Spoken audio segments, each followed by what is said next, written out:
रात को 1 बजे अपनी 4 वर्षीय पुत्री को बुखार से तपती बेटी को कंधे पर उठाए वह तेज कदमों से चली जा रही थी। ऐसा लग रहा था मानो वह दौड़ रही हो, और कैसे न दौड़ती। माँ थी, उसके नाजुक कंधे अब मजबूत हो चुके थे। 1 किलोमीटर पैदल चलना उसके लिए कुछ भी ना था, बस वो हॉस्पिटल पहुंच जाना चाहती थी। आखिर वो अपनी मंजिल तक पहुंच ही गई। बच्ची को हॉस्पिटल के बेड पर लिटाकर लगा जैसे अब उसे सुरक्षित कर दिया हो।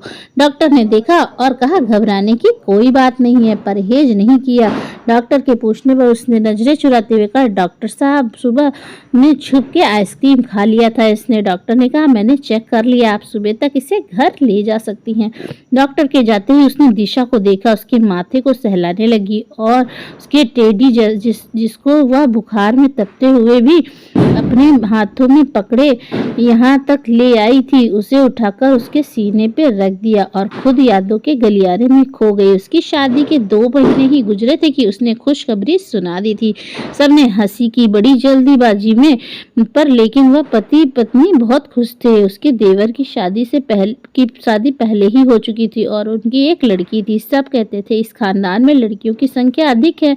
खुद उसके पति मोहित 4 बहनों के इंतजार के बाद हुए और फिर देवर, लेकिन इसमें कोई मतलब न था। पहला बच्चा था, जो भी होता तंदुरुस्त हो, यही सबकी कामना थी। फिर उसने एक प्यारी सी बेटी को जन्म दिया, रिया।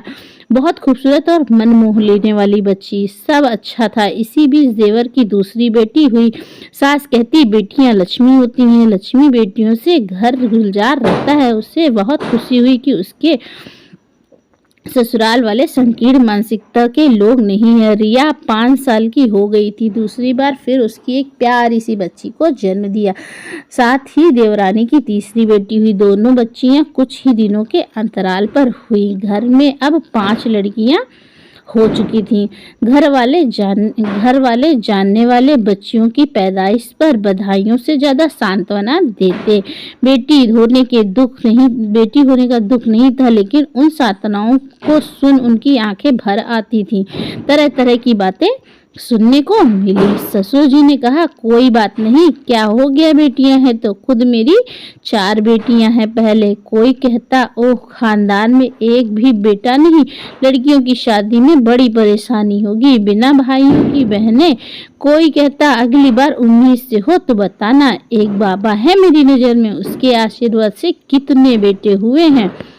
कई तो धीमी आवाज में यहाँ तक कह देते थे, पहले भी लड़की थी, इस बार लिंग जांच नहीं कराए। कोई कहता, बुढ़ापे का सहारा कौन बनेगा। सारी बातों का उसके पास एक ही जवाब था, मेरी बेटियां मेरी संतान है। मेरी बेटियां भी उसी तकलीफ से हुई हैं जितनी तकलीफ से बेटे होते हैं। मेरी बेटियों ने भी मुझे वैसे ही ममता का एहसास कराया है जैसा बेटे कराते हैं। अपनी बेटियों के दर्द में मैं उतनी ही तड़प उठती हूँ जितने कि आप अपने बेटे के दर्द पर। मेरी बेटियां वही कुछ कर सकती हैं जो आपके बेटे कर सकते हैं, और जरूरी नहीं है कि बुढ़ापे का सहारा सिर्फ बेटे ही बने, बेटियां भी तो हैं।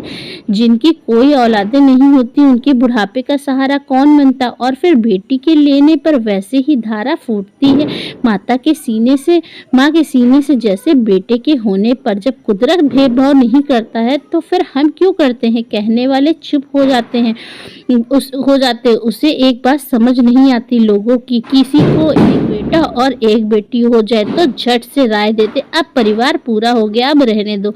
अब अगर 2 बेटे हो गए तो भी कहा जाता है रहने दो, बहुत अच्छा परिवार है। लेकिन किसी को 2 बेटियां हुई तो यही राय मिलती, एक और देख लो, बेटा बेटी दोनों रहने चाहिए। क्या 2 बेटे वाले बेटी रहना जरूरी नहीं है। इन सब बातों से परे उसकी छोटी दिशा थोड़ा कमजोर पैदा हुई थी।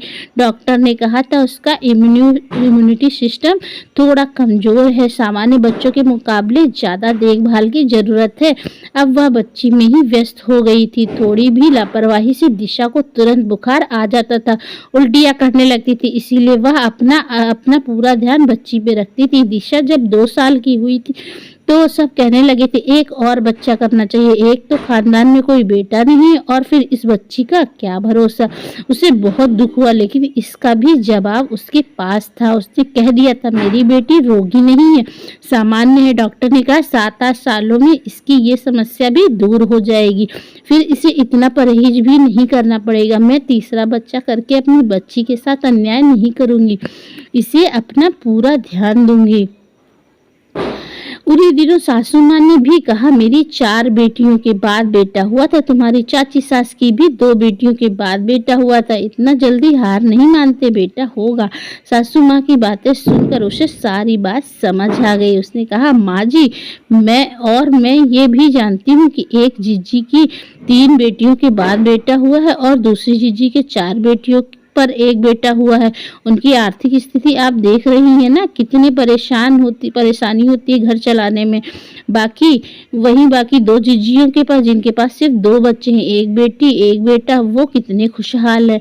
और मैं ये भी जानती हूँ आपकी सास की 6 बेटियों के बाद 2 बेटे हुए और आपकी चाची सास के बेटे की राह देखते देखते 10 बेटियां हुई, लेकिन फिर भी बेटा ना हुआ। वह जमाना और था जब ज्ञान का अभाव था, लोग ज्यादा बच्चा पैदा करते थे। अब तो वह जमाना भी नहीं रहा कि जैसे तैसे बच्चे पल जाएंगे। बच्चों की अच्छी परवरिश और उनकी अच्छी शिक्षा देना अब कितना ज़्यादा महंगा हो गया। क्या गारंटी है कि तीसरी बार मेरा बेटा ही हो। मैं बच्चा पैदा करने की मशीन नहीं बनूंगी और ना ही लिंग की जांच कराऊंगी। बच्चा गिराना कानूनी अपराध है और भगवान की नज़र में पापी बनूंगी। मेरी बेटियों में मेरे लिए काफ़ी है। उनकी बात पर सासू माँ को चुप्पी लग गई। बात सही थी। उनके इस कदम पर देवरानी ने भी उसका साथ दिया और उसने भी 3 बेटियों के बाद चौथा बच्चा करने से इनकार कर दिया। और जाहिर सी बात है उसके फैसले में उनके पति भी उनके साथ थे, तभी ये संभव हो पाया। हालांकि यह निर्णय बहुत मुश्किल था, लेकिन निर्णय तो लेना था। देवरानी के यूट्रस में समस्या हो गई थी। जब वह लाख दबाव सही, लेकिन खानदान को वारिस देने के चक्कर में अपनी जान जोखिम में नहीं डाल सकती थी।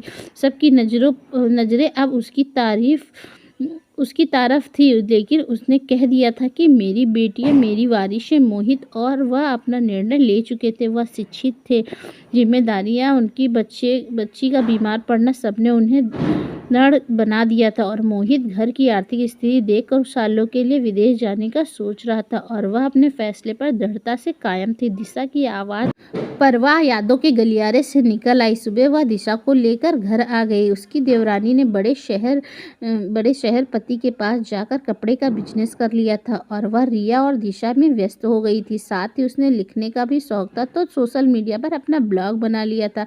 5 बच्चियां अच्छे स्कूल में पढ़ रही थी। घर की महिलाएं खर्चों में हाथ बटाने से आर्थिक स्थिति में भी सुधार आ गई थी। सब ठीक हो गया था। कहने वाले भी चुप हो गए थे। उनके इस बात से साबित कर दिया था कि एक स्त्री जब अपने हक के लिए आवाज़ उठाती है तो वह कईयों स्त्रियों के लिए आवाज़ उठा रही होती है। उसने खानदान के बेटे की बाट जोहने वाली परंपरा बदल दी थी। तो दोस्तों, इस कहानी को लेकर आपकी क्या राय है, हमें कमेंट बॉक्स में बताना ना भूलें। और इसी तरह की अच्छी वीडियोस के लिए हमारे चैनल पर बने रहें। चैनल पे नए हैं तो चैनल को सब्सक्राइब करें, ज़्यादा से ज़्यादा लोगों तक शेयर करें। तब तक के लिए बाय बाय।